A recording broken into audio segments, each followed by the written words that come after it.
Welcome to Education Matters, presented by the Public School Forum of North Carolina. I'm Tara Lynn. In 2011, the North Carolina State Board of Education formed a task force on global education to assess the state's effort to produce globally competitive graduates ready to live, work, and contribute in an interconnected world. Thanks to their work, the state signed a series of global commitments to ensure that every public school student graduates fully prepared for the world and has taken action to provide statewide infrastructure that supports and guides educators in a common vision for global education for North Carolina's public schools. Today, we will hear about how North Carolina continues to work towards these big goals and how one method, dual language programs, is taking shape across our state and preparing our children to work and compete in a global marketplace. Before we tackle our main topics, we open with Edlines, our quick scan of education headlines across North Carolina and the U.S. Here's a little known fact. North Carolina teachers must pay $50 a day for a substitute teacher when they use one of their 2 personal leave days that they are afforded each year. Teachers do get 10 days of sick leave for which they are not charged to hire substitutes. But after 20 days of extended sick leave, teachers must also begin to pay for substitute teachers. That is, unless healthy teachers donate their banked sick leave. North Carolina is the only state in the nation to charge teachers for substitutes when they take their personal days. And teachers say that this policy is an insult to the profession. Governor Cooper agrees and says he put in his budget proposal language that would require the state to pay when a substitute is needed. With a goal to bring the digital age into high-poverty school districts, UNCG received a $6.1 million grant from the U.S. Department of Education.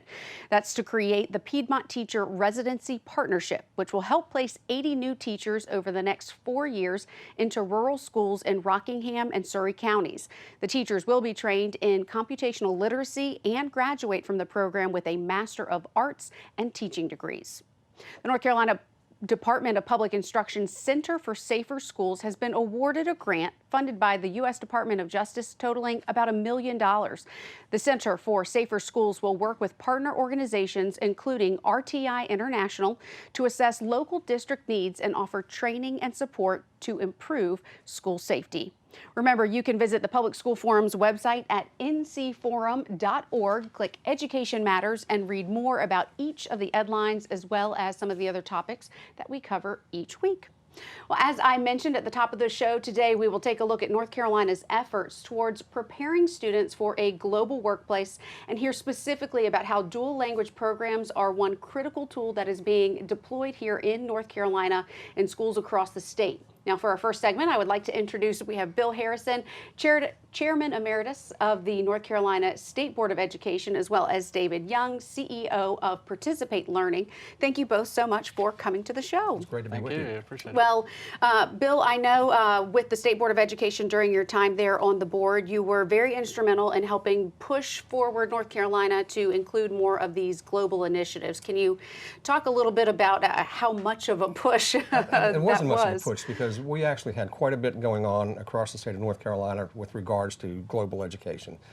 We had immersion programs just beginning to gain some traction across the state. We had some schools that were adopting a global platform to teach kids through a global lens. The state board had a relationship with the Jiangsu province. And what we wanted to do was, how can we become intentional and strategic about that?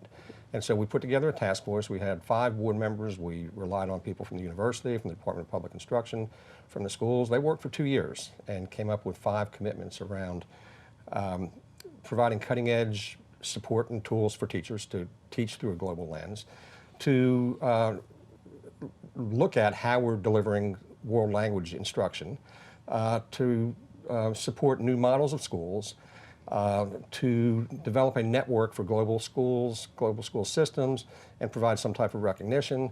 And the final was to be strategic about developing international partnerships. And 6 years later, still moving in that direction. I feel really good about that, proud of that. Good. That I was going to ask you, how do you feel, now that we've had some time under our belt? And David, your group, Participate Learning, you guys partner with schools to help strengthen some of the global awareness and provide those opportunities, part of which is dual language programs. Right. Now, for some of the parents, like me, who, back you had maybe that 1/2 hour where you got to take a foreign language in high school. When we talk about the dual language, what exactly does that mean for these students? Right, right. So we've spent 32 years as an organization dedicated to an idea that global education is for all students and not just the lucky few. Too often we see it privatized or magnetized, or it's just at higher ed. And our question was like, why, if this is what it means to be well educated, why aren't we doing this at K through 12? And so we established the organization to try to provide these kinds of programs to students, starting with international exchange teachers. Much like universities have visiting professors across the country, we thought, well, it seems like it would make sense to have some cultural role models in our public schools. So we started there, and that led us down the path of thinking about language programs. And very typically, you would have an international teacher in a language program. You need bilingual teachers, and obviously that makes sense. And so that was a good place to start. But what we realized is our traditional language programs were not really generating proficiency gains, so kids weren't really learning to speak the language. Like we talked earlier, we all take 3 years of X and can't speak a word. We can maybe get by with hola and gracias, right? And you might still put it on your resume, but you don't really speak it. And so we started down this path of looking at dual language immersion as the sort of intensive methodology that could be used to truly develop proficiency in the students. So for example, I would not, as a teacher of dual language, I would not teach you Spanish. I would teach you math, science, social studies, reading in Spanish. And that's an entirely different methodology that has very different outcomes for kids. And what are we seeing? As you mentioned, again, for most of us, when we were in school, we can maybe get by with a few words. What are we seeing for these students who have been able to be in these programs once they go on and get a little bit older? Right. So, I mean, you're going to see incredible comprehension. You're going to see excellent proficiency in speaking the language. A very quick story, we had second graders in Iredell, Statesville a few years back take on the seniors in AP Spanish in a comprehension, a reading, and a writing test, and they blew them away. They like doubled their score. And so dual language is going to develop true language skills. But what we didn't know when we started these programs is we didn't know that you'd also get great outcomes on tests. And so we're seeing reading scores and math scores just go through the roof with these kids. And it's pretty amazing because it applies to every demographic and every situation. It's rural, urban, suburban. It works everywhere and with every subgroup. So African Americans do well, Hispanic students do well, white kids do well, and it's just unbelievable.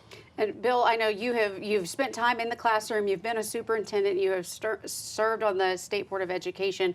What do these programs essentially offer our students, not just in the classroom, but once they go on to graduate? Well, I think it's just an incredible opportunity. They're going to be well positioned when they graduate from high school, when they graduate from college, when they go out into the job market. I think you also see them develop some what I call habits or discipline around learning. It's amazing to walk into a kindergarten class and the students are sitting on the carpet doing the same things that all the kindergarten classes are doing, except these youngsters pay attention to the teacher 100% because they don't understand the language on that first week of school. So I think they develop some discipline, some habits, along with the ability to learn that second language. And one of the things that we were doing in Alamance County, our first cohort is now in the 9th grade, and we wanted to see what's available for them in the 9th grade.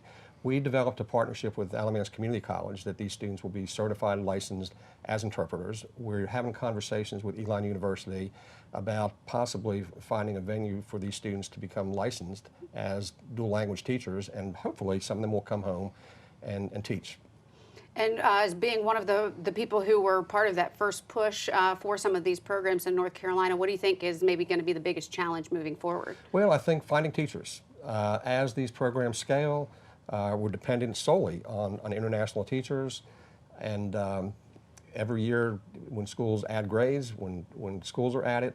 So I think we're going to reach a point, and that was part of the global commitments that the State Board had, is working with our institutions of higher education to train some of our people to be dual language teachers, but I see that as being a challenge that we're going to face at some point.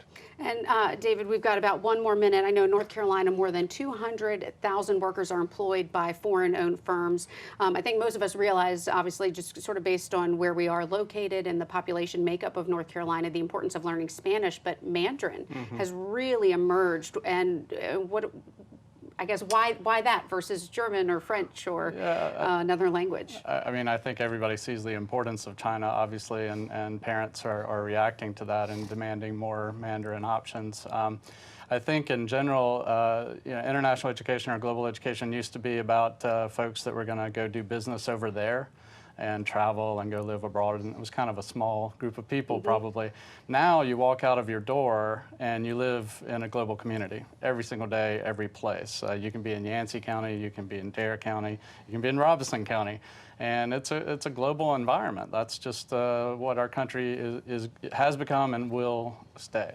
And of course, yeah, as you said, with the internet, of course, you can be here in North Carolina and having meetings with, your boss who is halfway across the world. So I'm certainly excited to see how many more of these students, continue to progress and where we go with North Carolina. Thank you for being with us. Thank you so much. Well, after a brief commercial break, we will be back to continue our discussion with a principal and a parent who are experiencing firsthand the power of dual language programs. But first, see if you can answer this question. What percentage of Americans are proficient in a foreign language that they studied in U.S. classrooms? See if you can guess the answer. We'll have it when we come back. Education Matters is brought to you each week in part by Paragon Bank, serving others, enriching lives.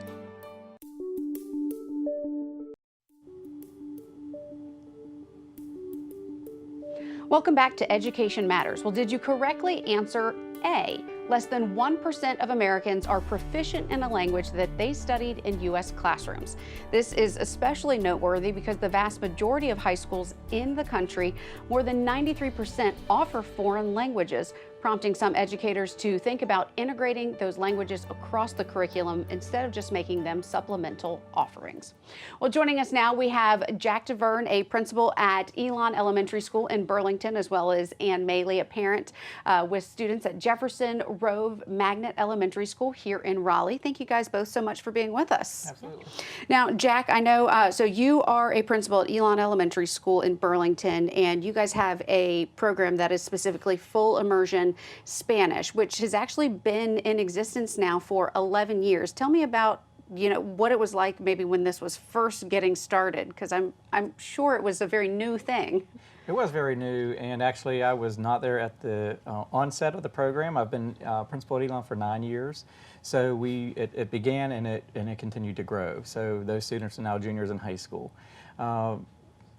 There were challenges along the way, especially as we matriculated throughout, but now that we're a fully running program, it's just part of who we are. And exactly how does the program work in terms of students if they want to be in the immersion program? Is this every single classroom at the school? How exactly does it work? So there's a cohort group at our school. So it begins in kindergarten, and those students stay together and they follow each year together, and they progress through the program at each grade level. It's open to all of our families that are in our zone. There are opportunities for those that if they have an approved transfer, they can come in. So the application process is just open. And if we have more applicants than seats, then we revert to a lottery process. So.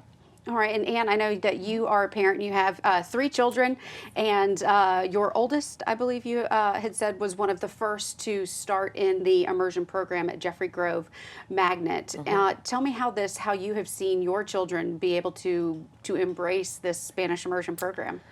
Well, I think because all 3 of my children started with Spanish immersion, school to them is just Spanish immersion. It's not, they don't have anything to compare it to. They didn't do kindergarten in English and then transfer into Spanish.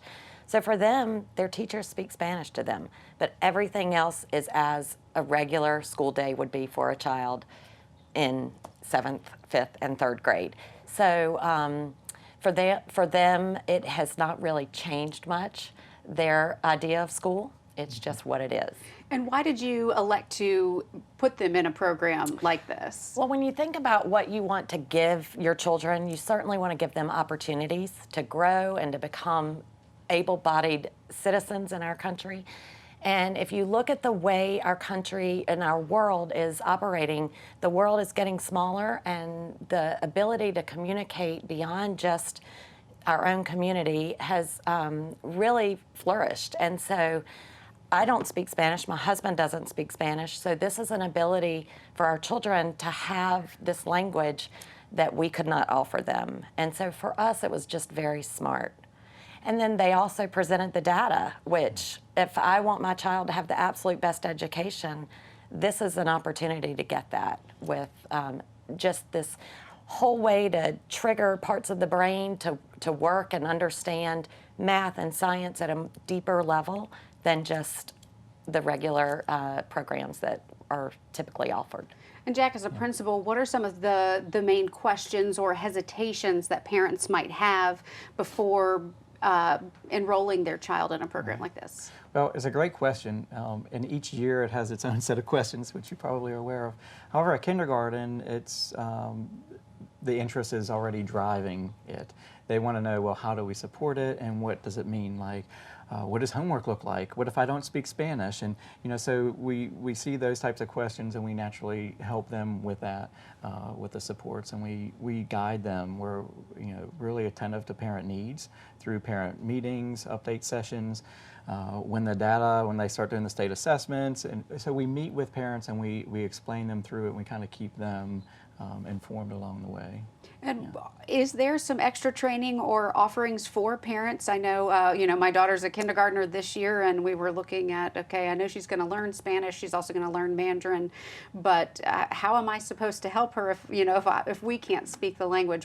What can parents do if they're interested, but they might have that hesitancy? Right. So our program is not a standalone, and they're not in isolation, the teachers. So at weekly planning, like for example in kindergarten there's 6 teachers on the grade level. They plan collaboratively because it's standards focused. And so they have a sharing of resources. So we are able to provide parents with resources to help them at home with English and reading and building their ability and literacy skills. We also have parent nights, and we've had them led by parents and come in, here's how I help my child. We have many parents that have had siblings in the program, and they're like, I think you're one at your school, you mentioned before that you step up and like, I'll lead a parent night, I'll be glad to. So I think giving them the resources and the tools is a big part that we take time to do. And Ann, what would your advice be for other parents who, do the kids have conversations at dinner in, in Spanish? They don't at all. They don't, yeah. Maybe some children do, and the program, my children do not. In fact, to them, sometimes school is Spanish, but we're starting to go out and try to encourage it a little more. But yeah, parents always, the first thing is, how do I help with homework? And the way we do it is the same way you would always help with homework. What are the directions? What is your teacher asking you to do? Have you looked at this yet? So it's not, the language doesn't create a barrier for me, even though I don't know the language. But what it does is offer me the chance to allow my child to be independent in doing their homework, and me still guide a little bit. So it really works well for us. And going back to that independence component, our children have not only had to understand that there's a different language and all that comes with that, but they've had to understand how to ask for help, how to struggle, and understand that challenges are okay and they're actually important for growing into a good student. And we see that come with it too. So if I were to tell a parent, I'd say this is a wonderful opportunity to engage your children in an academic process that does so much more than just create a language for them to speak. It just creates a whole student, and we've really been impressed with that. And I know we're seeing, of course, a lot of the global education topics being incorporated in all schools across North Carolina. And for you, Jack, I know that you guys have earned a Global Educator digital badge. That's right. Tell us a little bit, how do you get that designation for your school? Well, it's quite interesting. As we began with an immersion program, we really felt that there was something else missing because you had a cohort. So as I mentioned, we have 6 teachers on a grade level. what kind of global experience were the other students getting. So we explored and we did research. So 6 years ago, we began our global program. It came with lots of professional development, and we've obtained that through Participate, our partner. And teachers engaged in training modules to build their level of global competence. Parallel with that, the state of North Carolina has developed a process, a pathway for teachers to earn their Global Educator Digital Badge. I'm really proud of the teachers at Elon Elementary because we hit it full force. Yeah. And we have a significant number of teachers who've earned that. And they have to create a unit, and it models and embeds global competency matched with state standards.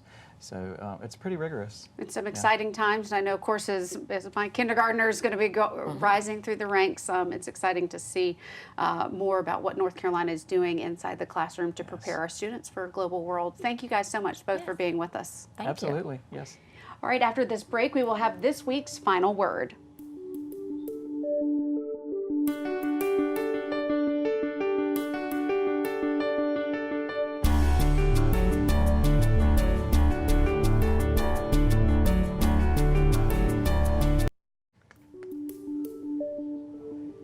Too often, North Carolina makes headlines for failing to invest in its public schools. So you might be surprised to learn that this time we have good news. North Carolina is a leader in global education. Our global commitments represent a unique statewide initiative that was adopted by the Partnership for 21st Century Learning as a national framework for investing in the support and vision necessary to prepare our students for a global workplace. To close out this week's show, let's take a look at how dual language immersion and global education programs are soaring at Unionville Elementary School.